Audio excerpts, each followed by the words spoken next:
Not too cold and not too warm. Diba? Sabihin natin, later on, tutulog na yung baby. And then, pag yung baby is asleep na, or parang namumungay-mungay na mata yan, parang mata ni Jennifer kanina, yung mata ni Emily, tsaka yung mata kanina ni Sahara, ibig sabihin tulog na siya. So, hindi naman habang tulog yung bata, karga mo siya dito. Pag nasana yan, may bata ay nagkakaroon ng tinatawag na ritualism. Ritualism meaning what? Hinahanap niya yung karniwang not the amoy, kasama doon, hinahanap din niya yung natural way na paano siya tutulog. Yun yung parang ritual, yung nakasanayan niya na paraan pag siya matutulog na o natutulog na. Okay? But then, yung baby starts to gisel o yung baby starts to sumisimaw ng iyak-iyak ng konti, tapik-tapikin mo yan. Tapik-tapikin, masimas ng konti nila yan. Some lullaby or soft music, tutulog na yan. Pagka yung baby is back, inaantok-antok na o tulog na, ibaba na siya sa kanyang cot. Yung cot, C-O-T, yung kanyang crib. Okay? Kung man siya ay sa kama, lagyan mo ng panitada. Matutak na unan. Kaso nga lang, kaya hindi delikado, kaya delikado sa katutak na unan, pwedeng masuffocate yung sa kanya. Kaya safest place para sa kanya is yung kanyang cot. O kaya yung kanyang crib.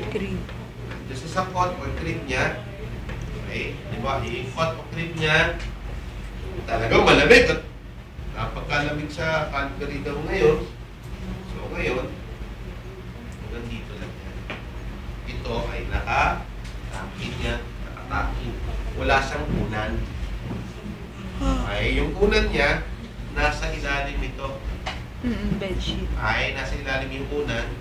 Halimbawa, ang unan niya ay ito. Ha? Yung unan, yan. Pero walang unan directly at the back of the head ng baby. Okay? While baby is asleep, you do other household chores. Like cleaning the feeding buckets. Okay? So you expect this month-old baby na gigising siya after 2 or 3 hours. Or maybe less than that. Okay? And you know why baby cries? Baby is crying because of wet diaper, nagpupusa, mainit, sakit, pusa, or kung meron sa ibang nararamdaman. Okay? So, while baby is asleep, you do something else. Ito ay medyo routine. 2 to 3 hours you do this. But then later on, as baby grows older, mas malaki na yung time na may magagawa ka. So, kailangan dito, multitasking ka. So, kapag ganyan, kapag multitask ka na, tutulog yung baby, kukunin mo yung mga gamit na feeding bottles. Okay? Inatira na feeding bottles. Kung ka lang pakutin na 1 oras, 2 oras bago siya tapon. Okay? Halimbawa, natutulog yung baby, right after that, itapon mo na yung naman ng feeding bottle. Okay? Because yung feeding bottle o yung milk inside,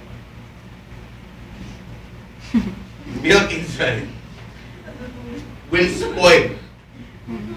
If baby's milk is spoiled, pag spoiled na yung milk, may contain na siya ng bacteria. And bacteria cannot be destroyed by simple washing it with soap and water. You need to destroy that bacteria that may be present inside, but you do not see them. Pwede siya mag-cause ng diarrhea and other problems. If my memory serves me right, most bacteria and germs may be killed by a temperature around 70 degrees centigrade. Tama ba, Jen? Tama. Tama. Kasi ito po ay medtech. Germs and bacteria may be killed about 70 degrees centigrade. And they start to die mga 3 minutes. Okay? Or yung iba, may mga hard na spores sila o parang coating. Maaaring mamatay sila after 5 minutes. Right? Kaya, pinupolisan natin to be safe about 10 minutes. Right? So, kung may leftover milk, itapon siya. Hindi naman, lutuin mo. Game guys sa doggy, aw. Hindi naman, never be tempted to save that small amount of milk. Bakit? Pwede sa mukos ng pokson. Okay? So, kung merong cold water first, tapon mo yung milk, cold water, then shake, because cold water will tend to solidify the milk inside. Throw it away. Then hot water. Then shake. Then throw it away. After that, with warm soapy water on your basin or your sink, collect all of it. Okay, made that. Ito yung cap. Okay, walay. Ito yung screw. Ito yung nipple. Ito yung feeding bottle. Right? Lahat sila is soaked in warm or hot soapy water, and with the use of your bottle brush, kailangan ma-identify nyo to. Kailangan ma-identify nyo anong tawag dito, anong tawag dito, anong tawag dito, dito. Basta ito. Hindi pwede yun. Ma-identify nyo yung materials na yan.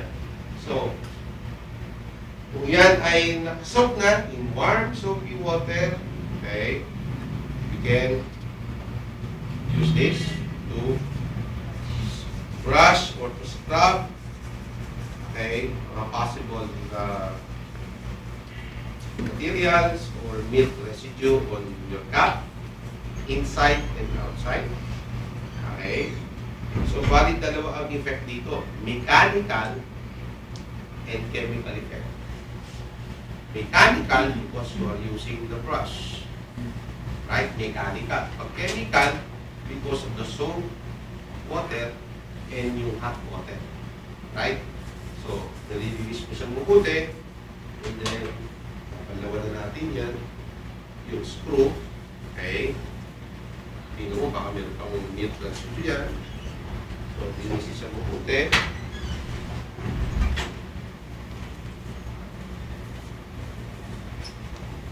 Okay? Ang underpinning statement that you should mention during your assessment, make sure that the feeding paraphernalias of your baby is totally clean.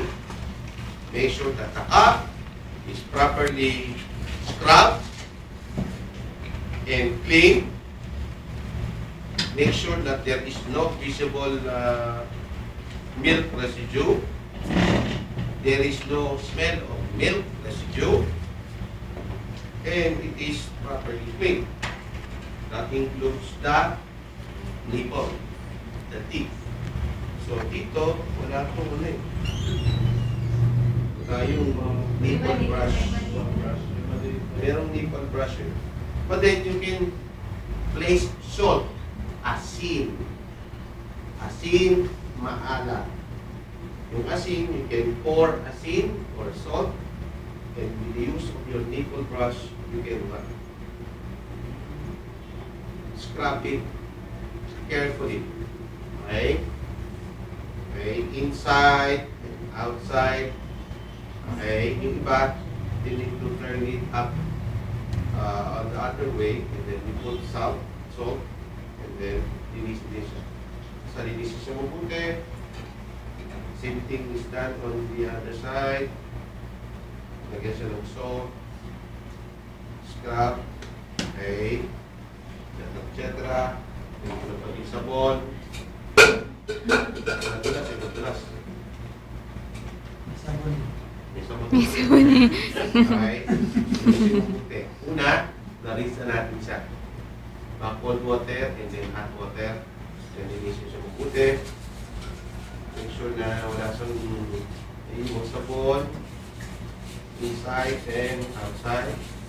Same thing is done on the other side. Linisin mabuti. Yun.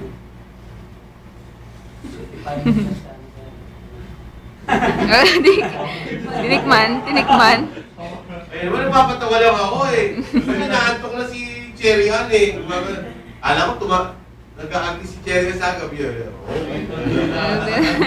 Yeah. Para si Mr. Isla. Eh, kung may labas lahat, parang may secret pa ng problem. Save the best for last. Then ito, ay throw it away. I-rinse panlawang mabuti. Okay? Panlawang mabuti. Rinse the feeding bottles or other paraphernalias carefully. Make sure, kapag ito yun, make sure that there is no milk residue visually and even by means of smell. Right? And then after that, you boil them. Right? Usually, you boil them on a what? A pan. Tayo talaga, meron tayong sterilizer. Sa ibang bansa, meron talagang sterilizer na automatic. Lalagay mo na lang yun doon, tapos i-sterilize siya. Okay? Yung old-fashioned way to sterilize this is by placing them on a sirola, right? Or a sterilizer, medyo aluminum, medyo mataas. Okay? Halimbawa, ito yung sterilizer natin. Sa loob ng sterilizer, meron din siya nagayang gano'n rin. Tama? Ganyan din siya.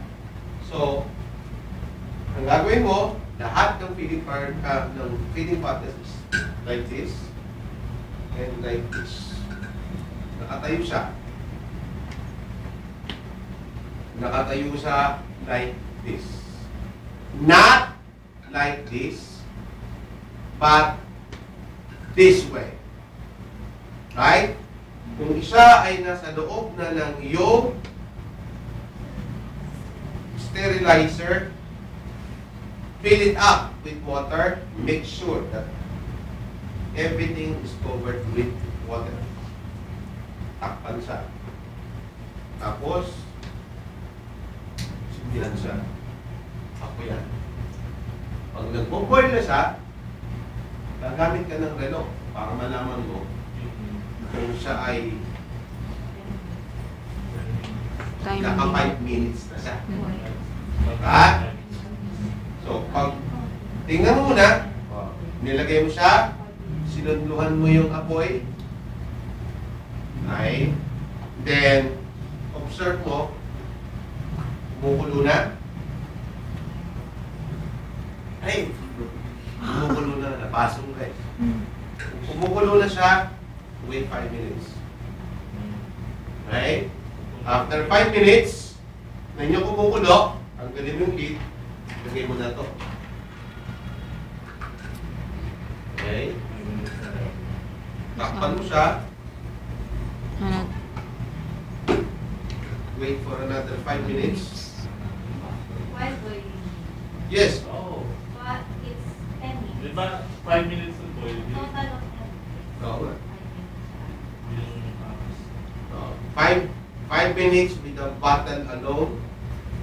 And then another 5 minutes with the screw, cap, and nipple. You boil it for another 10 minutes. That is a total of 10 minutes. In your handbook, it is stated there that at least 15 minutes. Okay? Kasi, ang ino naman to, pwedeng masira yung nipple. Okay? So, after 10 minutes, you can turn it off. But then, water inside this feeding, this casserole, is continue to boil. Right? It will continue to boil. It will take some time before it stops boiling. Right? Eh, lalo kung nakatakip siya. Right? So, mas madali. Okay? Leave it there. Okay? After it is done and it's warm or it's a bit warm to remove, using your tongs. Marinig yung tongs, ha? Using my tongs, you remove the feeding bottles, remove the excess water, okay? On a clean basin or surface, pwede mo siyang i-air dry. Kasi ganun yun. Diba? Pwede mo siyang air dry. Okay? Di ba? Kasi hindi ko alam. Eh, kasi naka-sterilize. Ito sterilize. Ito pa hindi ma-sterilize. Diba? Mas mabuti nila kung inyo. Tama? And then ito, lagay mo na sa isang na-sterilize o na malinis na basin. Okay? And then, after that, kumuha ka na ng iyong milk. Ang milk siya ay powder. Ang ratio age in months plus 2. Okay? The usual ratio of the milk and water is 1:1. But it depends on the milk formula. It depends on the doctor's order. It depends on the nutritional requirement of the baby. According to the birth weight of the baby. Diba? So, halimbawa, ito yung aking nalagyan ng gatas. Okay? Kumuha ng water. Yung water according to the age ng baby. Okay? Ito may label. Yung mga design na yan, hindi mo na yan. Okay? Kung ang product na yan ay sabihin na safe at lead-free siya. So, lagyan sa ng tubig. Tubig ay boiled water. Boiled water for about 5 minutes. And then, if not, yung distilled drinking water. Not mineral water. Distilled drinking water will means, okay, according to the amount of milk that you need to prepare. Kung 4 ounces siya, we believe that the baby is what? 2 months old. So, lagyan sa water muna. Water. After water, is yung milk. Okay? Kunin yung buksan yung lid, yung takip. Okay? Kunin yung scoop. Pantayin. Halimbawa, ito yung scoop. Yung gatas. Pinapantayan. Never be tempted to put extra. Diba? If you put extra milk, it makes the milk too strong. More calorie. More milk, less water. Baby will become constipated o pwedeng cause ng diarrhea, or baby will get thirsty because yung inequality of milk and water. So, again, so dito, according to the scoop required, kung maliit lang yung kung maliit lang yung panglagay ng scoop, parang kasi yung 1:1. So, kung 4 ounces, 4 scoops. Kung malaki yung pang-scoop, dalawa lang, no? Kasi, mapasok mo yung dalawang scoop, eh. Diba? Ano yun? Okay? So, kung nalagay mo yan, but then the rest of the feeding bottle may be filled with water. Lagyan mo siya ng tubig para at siya ay nakalagay sa isang plastic container na na-disinfect mo sa kanya kasi hindi mo pwede sterilize yun eh. Diba? Disinfect mo siya, malinis siya, and then placed on it is covered tight, and then make sure it is will not be contaminated.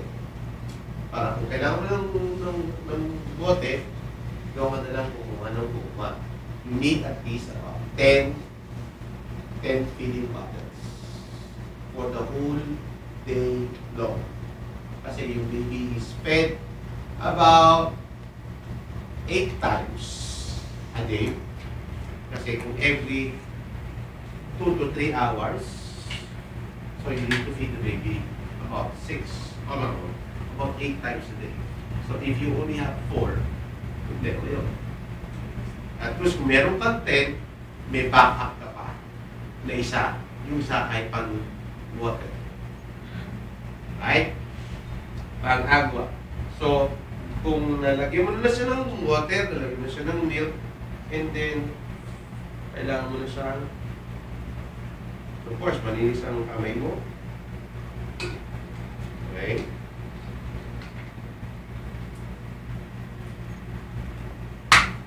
Pan. Para siya mix. Mix siya like this. Okay. Mix mo siya like this. Ito lang ha. Okay. Pwede mo naman siyang i-tilt siya like this. I-tilt lang to determine whether the milk is dissolved. Okay. If you shake it like this, create ng bubbles inside. Maaaring yung nipple may be clogged with milk powder on the nipple area. Ay, ito pa ginagawa mo din. So, tinitik-titik mo ka. So, may iwasan yun. Wait 2 weeks. So, standard po yun, ha? Okay, mag-i-invento ng ibang sagot. Paano i-mix yung water ng milk? Ma'am, ganyan po. Patay tayo niya. Bagsak kayo. Diba? Pag it is mixed like this and the other way sideways, we do not do this. Why? Well, because if we do this, it creates air and bubbles inside. And then you feed that to the baby, it will cause colic. Pag narinig mo sa internet, yung silino, meron kang alam sa professional pinapasok mo. Then, antayin mo yung baby. Diba? Antayin mo yung baby. Yung baby either will cry, diba? Baby will cry because she's hungry, or baby is what? Wet or soiled. So, establish routine na karaniwan mo yung bata ay gano'n ang ginagawa, nag-iihi siya, nangungusa after 2 to 3 hours. So, ikaw naman, during that time, baby is asleep, nagawa mo na yung feeding bottles, na nakapaglinis ka na, naka-aftercare ka na ng iyong pinaggamitan. Tama? At meron ko pang iba pang nagawa, like throwing the clothes to the washing machine. Right? Ano bang pwede mong gawin? Mag-multitask ka. And then, after that, baby is crying. Ano gagawin? Hindi man necessary to pick up agad the baby. Right? Pag nagising siya, tapik-tapik, hello baby. Tapos, also, hindi na sa basta umiiyak-iyak pa rin siya. Tapos, ano gagawin? Pwede mo na siyang i-pick up, padidehin mo siya. Ganun din. Padidehin. Tapos, i-burp. Okay?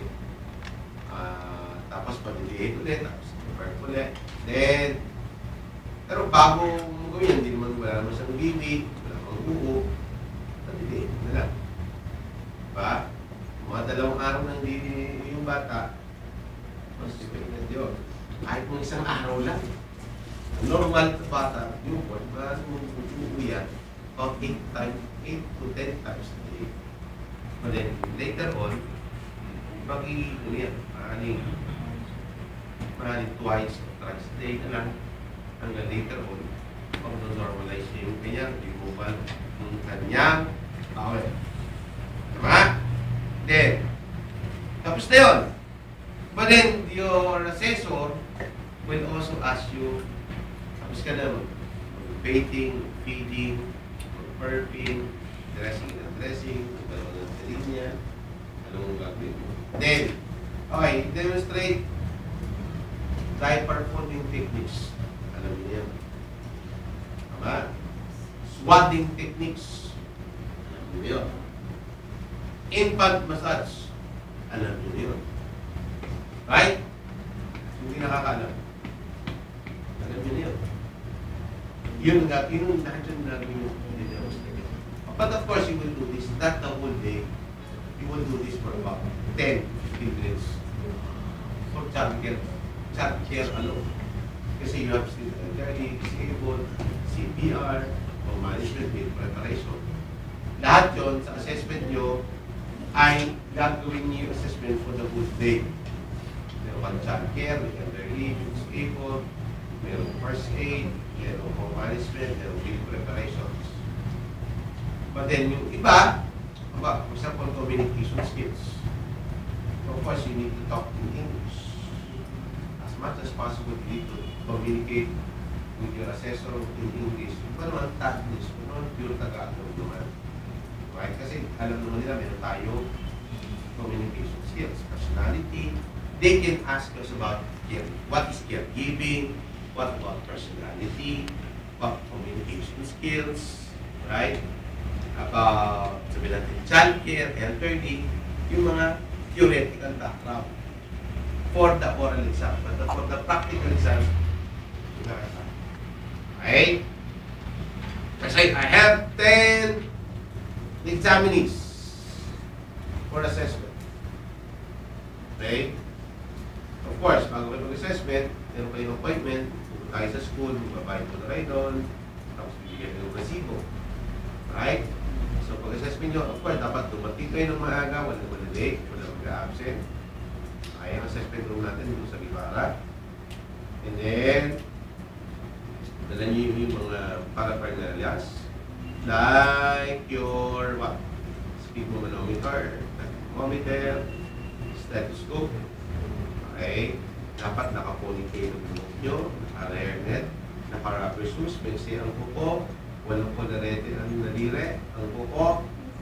Ayan, naka-rubber shoes ka, dalawang yung utak mo, naka-magpapanik, okay na. At 8 o'clock, paano dumating yung assessor, dadating yung test na representative. Bisan, kahit wala yung test na representative, magsisimula na sila. Kasi yung test na representative may be coming from other schools. And then, but the assessor may be asked to start the assessment. The assessor will introduce himself. Good morning, candidates. My name is Alexander P. Heneveo. I am your trainer assessor for today. Since you would like to be assessed, I would like to give you a brief background about what is the purpose of this assessment. Your course is under Technical Education Skills Development Authority or under TESTA. Your course is about 6 months training course. And the main purpose of this assessment is to determine the knowledge, skills, and attitude of each candidate who attended the training. Did every one of you attended the caregiving course? These are yes. Sir, I don't. Pwede pala siyang i-assess. Pwede siyang i-assess. Iyon ay tinatawag portfolio assessment. Portfolio assessment meaning what? That person may be in the line of business in caregiving. Caregiver na siya sa Amerika eh. Caregiver na sa London. Caregiver na sa Alan. Eh gusto niyang magkaroon ng assessment. Sinabi niya, alam ko yan. Alam mo to? Alam ko yan. Sige, i-assess kita. Pag-uusap ka, ibang-usap ka. Eh, paano mo sasabihin na, alam ko yan, hindi ko naman pala alam. Yun ang hirap, no? Okay. Did everyone sign the attendance? Yes. Okay. So let me roll po. Annabel Pedao. Yan, see your identities. I-verify lang. Kung sa ngayon, Annabel. Do you have your school ID? Yun. ID, tapos titingin signature doon. Kasi baka one may be what? Representing another person. Bine-verify yun. Tingin signature. May have your appointment papers or your receipts. Titingin yun. Check. Okay? We discuss about what is giving, the purpose, etc. Okay. Is there any questions? No question? Okay. So we will take a break. After 5 minutes. You go back and then we'll start the assessment. So if you wanted to go to the bathroom, you may do so. But make sure that you throw your garbage carefully because we have our no plastic policy in our facility. Make sure that you use the toilet properly. There is absolutely no smoking inside the assessment center. Okay, you can use our toilet facilities. We have our drinking fountain. We have this and that, blah, blah, blah, blah, blah, blah. Later on, when you go home, do you find it difficult to visit our assessment center? No. Later on, I will tell you how to go back home safely. Part ng assessment yun. And after doon, nakapag-break yan, semi-circle kayo dyan. Tatanong ng isang question para sa kanya, different question, each and every one of you. If tinanong sa kanya, hindi niya nasagot, tatanong sa kanya. Hindi niya nasagot, sa kanya. Nasagot niya. Tawagan kayo panibago, pag ganito, pag gano'n. Pagbalik ko sa kanya, may natin ng question ako, hindi niya nasagot, markado yan. Nasagot niya, hindi niya nasagot, markado lahat sa akin yun. Kung sa 5 tanong na nabigay ko sa kanya, hindi niya nasagot lahat. Bagsak siya. Pero bibigyan ka ng pagkakataon. Okay. Tatanong niya nito. What do you mean by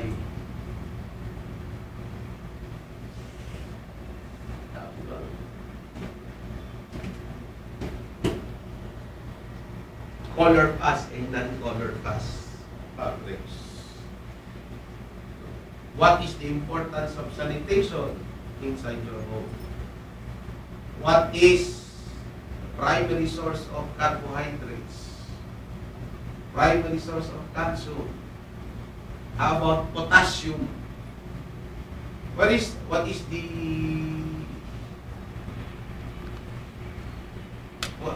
primary source of potassium?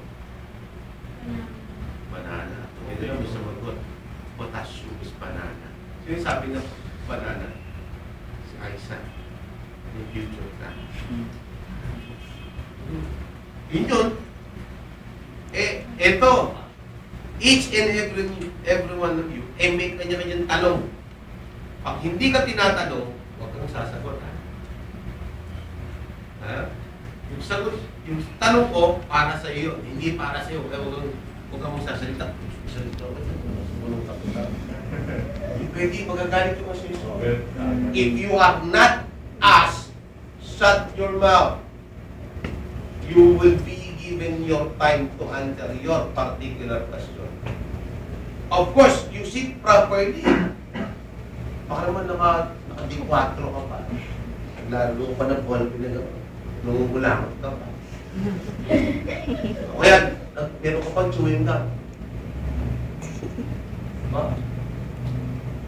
Pagka gano'n ang aura mo to, I think you are very confident. Okay. Kung hinita ka ng aseso. Sabi nyo, kaya naman ako bumagsak, pinagkikita na ko ng aseso eh. Hindi ho, ngayon lang tayo nakikita, ba't kita pag-iinitan? Hindi mo, pag pinag-iinitan kita, magkakapera ako sa'yo. Sasakit din ang ulo ko kasi pag binagsak kita, babalik ka ulit. Magkikita na naman tayo. Di ba? Tapos kung tinanong kita, hindi ka na naman makasagot. Makasaka na naman. Kikita na naman tayo. Eh, mas mabuti, ipasa na lang kita para di na tayo magkita. Bahala ka kung saan ka mag-apply. Huwag naman gano'n. Minsan, tao rin yung mga assessor. Ha? Primary source of potassium is chicken? Are you sure? Yes, sir. Sinabi ko ni Sir Alex siya eh. Ayari ka. Oo. Ano makukuha mo sa sunlight? Vitamin Sir, D. vitamin C. Vitamin C. Patay tayo. Diba? Primary source of, ano sources of carbohydrates, protein, and fat. Ano yung 3 food groups? Ano yun? Go, grow, and glow. Ano yun? Ano yung go? Ano yung grow? Ano yung glow? Siyempre, nakalimutan ko eh. Patay. Diba? Kaya nga binibigay ko exam sa'yo, yun yung mismo tinatanong sa assessment. Eh kung engot-engot kayo, hindi ko na lang tutulungan. Ibig yung procedure ng assessment, sinabi ko sa inyo. Biski na ngayon itatanong sa iyo sa assessment, sinabi ko na. Kung pwede nga, isubo sa iyo, susubo ko na yun. Diba? Pati yung practical, ito na yung mismo gagawin sa practical sa child care, yung mga nag-elderly na, nag-disabled care na, nag-home management na, nag-meal preparation na, lahat! Yun na yun. Diba? Hindi kayo nahihirapan. So, kailangan nyo lang ay what? Makinig at huwag matulog. Makinig at huwag mag-text. Sabay yan. Diba? Kasi, hindi po itatanong sa inyo. At pag yun ang nangyari sa inyo, at alam niyo yung lahat na itatanong sa inyo, God means, before the end of the day, malalaman nyo na kayo ay pasado ng assessment. After 5 days, saka nyo pwede yung kuhanin ang inyong certificate, yung cards. So, yun yung pinaka-lisensya nyo. Kami ay what? Nag-assessment din kami ni Karen, we attended trainings, we test that. Now we are required to attend another 3 weeks of seminar. If we fail to attend that seminar, we will not be allowed to teach. So what? What the heck? But then, nag-compromise ang test at saka yung aming grupo, yung mga own trainers, that pwede na kayo mag-attend ng 3 weeks na training seminars. Yung training, 8,500. Yung dalawa kami ni Karen, 17,000. Tapos 3 linggo kami walang pasok. Diba? That's a lot of what? A lot of money for us. Together with other assessor. Eh sabi nung iba, eh pagka wala nang natanggap na assessor, wala na magtuturo. What the heck? Diba? What the heck? Sabi, professional naman ako, hindi mo mawala ng trabaho eh. Diba? Eh but then, of course, nandun na rin naman yung dedication ng group. Diba? To help students. Sige. Compromise and test that is what? Instead of attending the training, mag-ano na lang kami, mag-assessment na lang kami ulit with different style or a different kind of assessment portfolio. Madami at madugo pa, mabigat pa sa thesis ang aming gagawin sa mga susunod na magkakataon. Diba? Kaya, gusto kasi mag-improve ng test kaya pinahihirapan kami mabuti yung quality of education of the schools and training. Anyway, kasi yun ay preparation for the K-12 program. Yan. Yun lang. Alas 12 na. Take your lunch break.